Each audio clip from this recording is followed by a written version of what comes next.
Selamat pagi, sahabat Morning Grace yang dikasih oleh Tuhan. Pagi hari ini kita kembali bersama, hendak memberikan waktu kita, menyediakan waktu kita, untuk kita boleh mendengarkan firman Tuhan. Namun sebelumnya, mari kita bersatu di dalam doa. Bapa dalam sorga, puji dan syukur kami panjatkan kepadamu ya Tuhan. Kami mengucap syukur untuk hari baru pemberian dari Tuhan. Kami mengucap syukur untuk pemeliharaan Tuhan. Terlebih pada pagi hari ini ya Tuhan, ketika Tuhan membangunkan kami dalam keadaan yang baik, dalam keadaan yang sehat. Tuhan Yesus, kami rindu, kami boleh mengawali pagi hari ini dengan bersama mendengarkan firman Tuhan. Berkatilah ya Tuhan, setiap kami di dalam ketidaksempurnaan kami, di dalam kelemahan dan keterbatasan kami, biarlah Allah Roh Kudus menuntun dan menolong, memampukan kami untuk kami boleh memahami firman Tuhan. Dalam nama Tuhan Yesus, amin. Selamat pagi Kak Rahel. Selamat pagi. Wah, ini bersyukur sekali nih kalau pagi hari ini saya boleh bertemu dengan Kak Rahel. Kak Rahel sehat-sehat? Puji Tuhan, bahagia. Bahagia. Wah, ini luar biasa ya. Kak Rahel, pagi hari ini kita akan kembali mendengarkan firman Tuhan. Kita tahu ya bahwa kalau kita diberikan kesempatan oleh Tuhan untuk kita boleh ada di dunia ini, maka sebenarnya itu semua kan tidak lepas dari rencana dan rancangan Tuhan. Kita tahu nih, ada peribahasa yang mengatakan urip kui mong mampir ngombe itu ya. Artinya hidup itu hanya sebatas numpang minum begitu ya, lewat untuk minum itu kan. Tetapi kan artinya kita tidak hanya sekedar minum gitu ya. Artinya kita harus bisa memanfaatkan waktu yang ada itu dengan sebaik mungkin gitu ya Kak ya. Nah, aku pengen sharing ya sama Kak Rahel tentang hal ini. Menurut Kak Rahel kira-kira gimana nih Kak? Kalau tadi Kak Ratna pernah dengar dalam bahasa Inggris tadi ya. Jerman Kak. Jerman. Oke. Hidup tuh numpang minum. Aku pernah mendengar juga nih yang mengatakan kalau hidup itu kita nih hidup di dunia ini sebenarnya kayak cuman menunggu mati. Menunggu itu kayak. Terus dipikir-pikir, Iya nggak salah juga gitu. Karena ujung-ujungnya kan memang kita akan kembali gitu kepada Sang Pencipta gitu. Berat banget ya Kak pagi-pagi ngomongin hidup dan mati ya. Tapi nggak ke situ sebenarnya. Oke. Lebih ke ini nih kita masuk apa yang penting sebenarnya sih dalam hidup kita mau kita lakukan. Itu yang pernah jadi perenunganku beberapa hari ini gitu ya. Aku tuh hidup buat apa sih gitu sebenarnya. Berat juga ya sebenarnya, kayak hidupku tuh ada tujuannya apa sih gitu sebetulnya, dan apa sih sebenarnya yang paling penting gitu dalam hidup gitu. Dan jawabannya tidak ditemukan secara pasti, bukan seperti soal matematika gitu, kayak 1 + 1 2 gitu, 2 × 2 4 gitu. Jawabannya adalah ketika kita menjalani hari itu jawabannya besok kita jalani lagi akan ada lagi bedanya gitu. Dan yang boleh aku ingin bagikan kepada teman-teman adalah menurutku menjalani hidup selama kita hidup itu apalagi sih selain untuk mensyukuri hidup kita sendiri yang asalnya daripada Tuhan gitu. Hidup itu apalagi sih selain kalau nggak bukan ya untuk Tuhan kembali lagi gitu, karena Tuhan yang punya kuasa, yang ciptain kita semua nih manusia dengan beragam keunikannya, itu pasti punya tujuan. Dan memang kita belum tahu pasti tujuan kita nih sebenarnya misalnya ditempatkan sebagai guru sekolah minggu, ditempatkan sebagai bekerja di bank, ditempatkan bekerja sebagai polisi, dengan profesi apapun. Kadang ada kan yang ngerasa kayak aku kayak bukan di sini deh gitu cocoknya, tapi balik lagi tujuannya pasti semuanya untuk kemuliaan dan memuliakan memuji nama Tuhan. Dan hubungannya adalah tentang ini Kak, tentang bagaimana kita mencoba menjalani kehidupan kita sehari-hari, mensyukuri itu tuh dengan apa gitu. Kalau aku sendiri itu dengan pelayanan, melayani gitu. Melayani itu dulu aku pemikirannya sempit nih Kak. Melayani Gimana itu tuh, Kak? Cuman bisa di gereja gitu.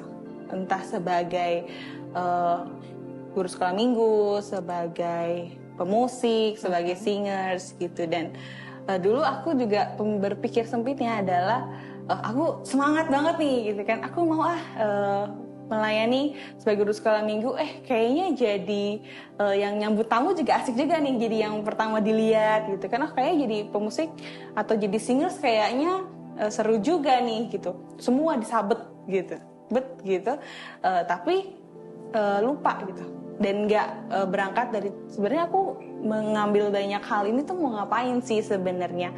Apakah benar-benar gitu tulus untuk aku mau mensyukuri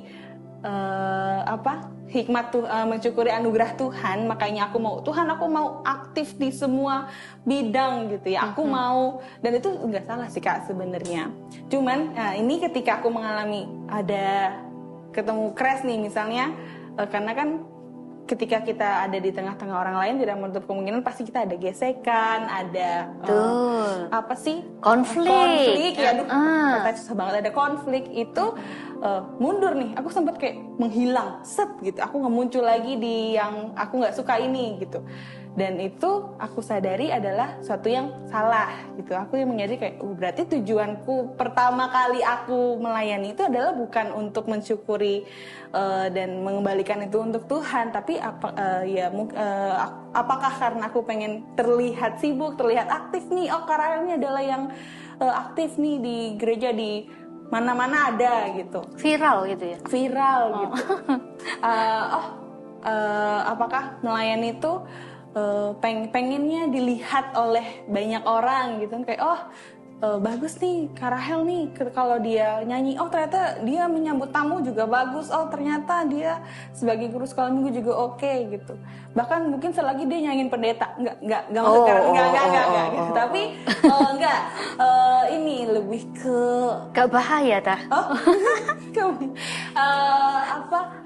Itu tadi tujuan awalnya apa sih sebenarnya? Karena kok ketika mengalami masalah kok aku malah mundur gitu, dan bukan Tuhan lagi yang kurasakan di dalam situ, bukan Tuhan lagi yang kurasakan ketika aku melayani. Padahal kalau tujuan awalnya adalah untuk mensyukuri anugerah Tuhan, aku punya talenta misalnya bernyanyi gitu ya, aku mau mengembalikan Tuhan.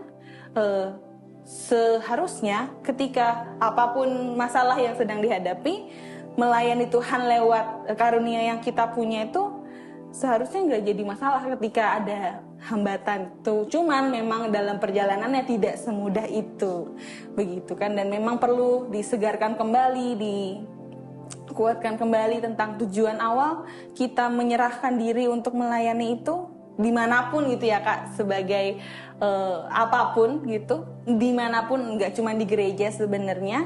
Itu sebenarnya tujuan awalnya apa sih? Dan boleh juga aku diperbarui dan dikuatkan kalau pelayanan itu gak cuma di gereja loh sebenarnya. Sebagai kita, apapun profesinya kita, bahkan kita teman-teman Morning the Grace yang mungkin masih sekolah, usia sekolah tuh juga bisa ibaratnya ambil bagian dalam melayani Tuhan itu lewat just as you gitu, sebagai kamu gitu. Lewat apa? Lewat tindakan, lewat kata-kata, lewat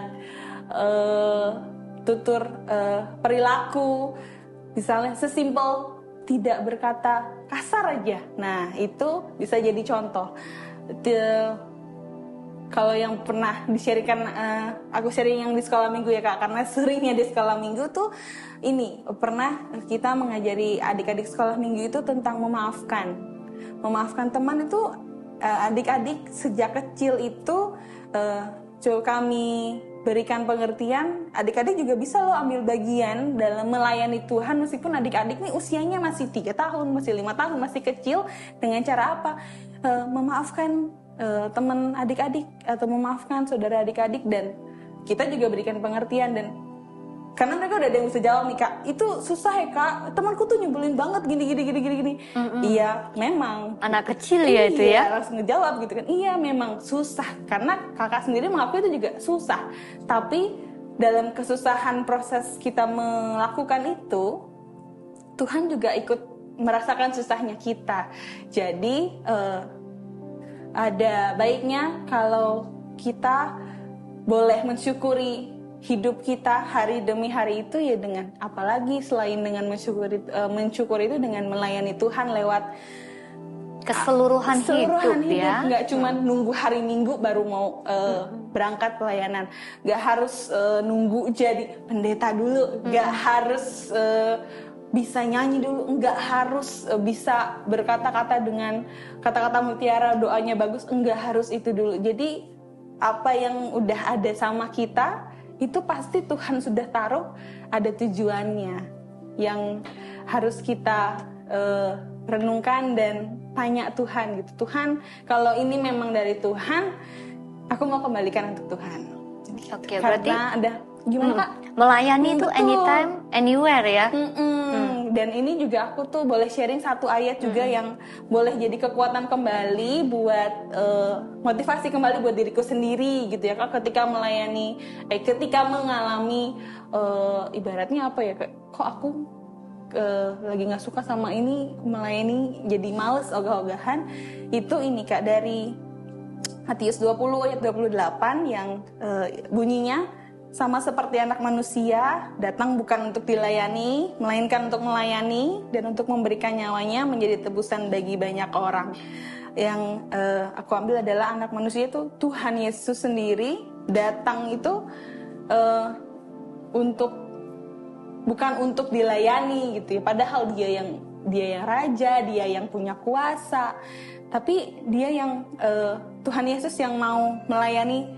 Dari sekian banyak kisahnya di Alkitab tuh semua tentang gimana Tuhan Yesus melayani orang kusta, orang buta. Pokoknya itu yang boleh jadi sumber kekuatan. Kalau Tuhan Yesus yang memberikan teladan, berarti karena aku juga sudah boleh menerima itu dari Tuhan, juga boleh belajar dan balik lagi, gak ujuk-ujuk belajar dengan kekuatan sendiri gitu, tapi tetap dengan bersama Tuhan gitu. Itu sih Kak. Wah, terima kasih ya Kak Rahel ya. Nah, sahabat Morning Grace, pagi hari ini kembali kita semua diingatkan tentang motivasi kita di dalam melayani Tuhan. Seringkali mungkin terselip di dalam hati kita keinginan supaya kita boleh nampak, supaya kita boleh dihormati, mendapatkan penghargaan dan lain sebagainya.